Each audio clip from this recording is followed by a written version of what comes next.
It is good news for Cowboys fans today. Head coach Brian Schottenheimer revealing that Dak Prescott back at OTAs. Prescott only played in 8 games last season before having to undergo season-ending surgery on his hamstring.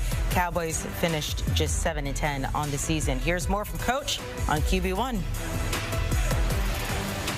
He looks good. He's, again, you guys will see him out there today. He's doing his normal stuff. He's getting most of the work with the ones. We're rolling some guys through there, but you'll see him. He looks good, and I think he's progressing nicely. Let's welcome in Garrett Podell. There he is. Garrett, you've been out there with the Cowboys, following them closely. What more can you tell us about Dak Prescott? I know it's a huge relief for fans to see him out there this early. 100%. Great to see you, Amanda. And I was able to watch the entire OTA practice, OTA number 2 here in Dallas. And to Shotty's word, as you just saw, Dak was out there taking the vast majority of the team reps as if it were any practice in the regular season. And he looked good. He rolled out, threw balls from both the left and right side of the field and looked pretty smooth. I was able to talk to him after practice today, and he told me, in terms of my limitations, the only thing I'm not cleared for is contact. But we're talking here at the end of May in OTAs, and so that's not really a problem. And even in training camp, if that's still the case, not a problem, because he's rocking that red jersey and no one is to hit him. So he's certainly on track to be ready for week 1, that Thursday night in Philadelphia against the Super Bowl champion Eagles.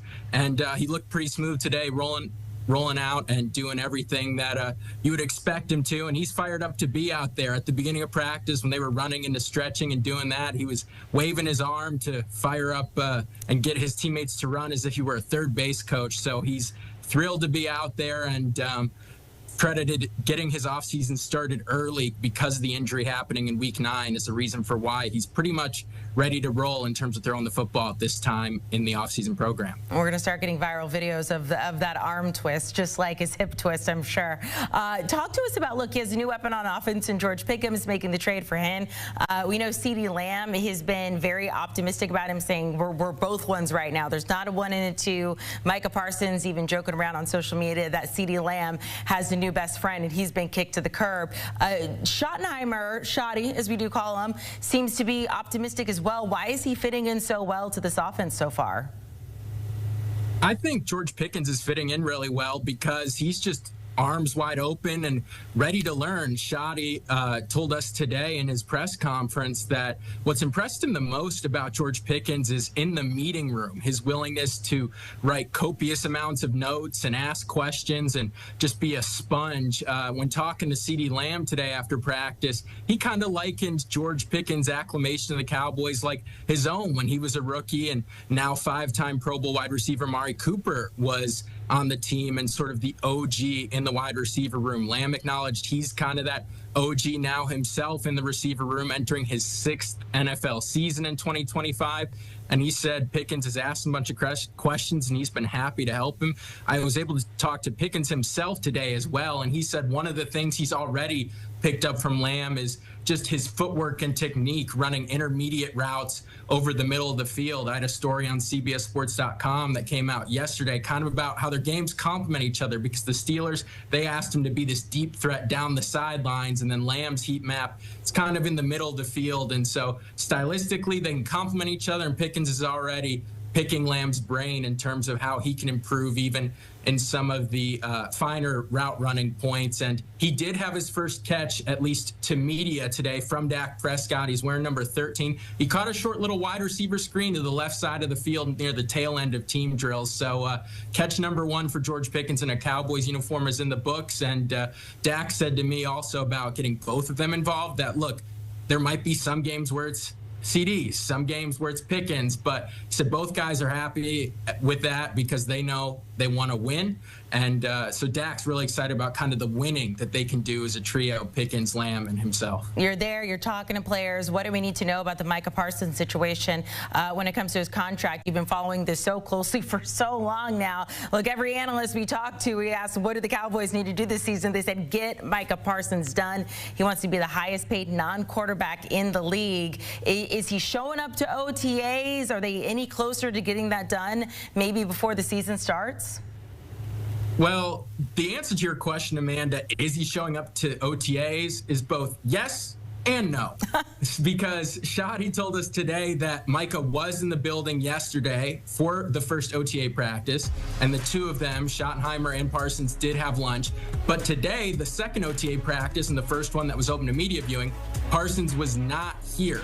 However, when I spoke to Micah just before the NFL draft at the end of April, he mentioned it was really big to him that Schottenheimer came to his bowling philanthropy charity event in the spring, and Schottenheimer's made a point to show up to a number of guys' foundation events to really build that family camaraderie off the field. And Parsons said, well, because Shoddy did that for me, I'm going to do him a solid and show up to OTAs, even though it's voluntary, and even though in past off seasons that hadn't been Micah's MO. He'd typically just shown up for mandatory minicamp, but he did show up for practice one.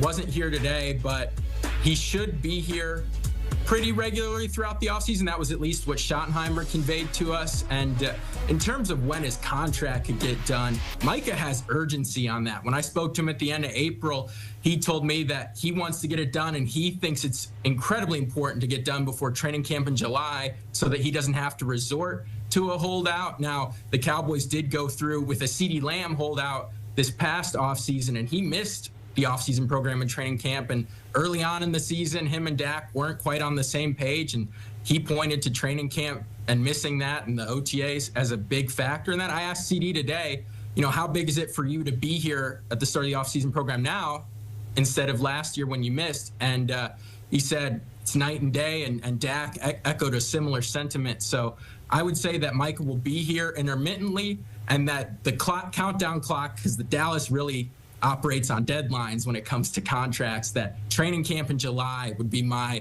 educated prognostication about when we might see Micah Parsons extension news. Waiting for contract, definitely Jerry Jones's MO. But I will tell you, as somebody who's from Dallas, the best thing he said is just that camaraderie. I don't think we've had that a lot with this Cowboys team for a hot minute, so that gives Cowboys fans a lot of hopes. Garrett, thank you so much. Taking a look at the Cowboys schedule, kicking things off against division rival the Eagles very early in the season, week 1 on Thursday Night Football. Division over the Cowboys. So yesterday, Brian McFadden put out his top 5 NFL players with the most approved. Coming in at number 5 was one of the newest members of the Cowboys, George Pickens. BMAC saying that Pickens needs to clean up some of the drama that followed him around Pittsburgh, show that he can be both quality on and off the field. Well, CeeDee Lamb says he's already impressed with Pickens, saying they're both ones. There's not a 1A, a 1B, and number 2. New head coach Brian Schottenheimer seems to agree. I think we were all on board. I think we're always trying to find the right pieces and good pieces, and I think we're really excited about what he brings as a football player. But I see a guy